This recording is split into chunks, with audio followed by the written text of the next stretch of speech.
Hi friends, இந்த வீடியோவில் நம்ம என்ன பார்க்க போகிறோம் அப்படின்னா, ரீசெண்டாக ரஜினி கமல் சேர்ந்து நடிச்சிருக்கக்கூடிய மூவியோட ப்ரோமோ ரிலீஸ் ஆகி ட்ரெண்டிங்கில் இருக்குது.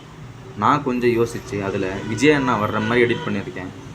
ஸோ அதை நீங்களே பாருங்கள். உங்களுக்கு இந்த எடிட் பிடிச்சிருந்துச்சுன்னா கமெண்ட்டில் சூப்பர்னு கமெண்ட் பண்ணுங்கள். நம்ம சேனலை மறக்காமல் சப்ஸ்கிரைப் பண்ணி வச்சுக்கோங்க. அந்த எடிட்டை நீங்களே பாருங்கள். யாரு ஹீரோ கேட்குறாங்கல்ல, சொல்லுங்க ஜி, யாரு ஹீரோ?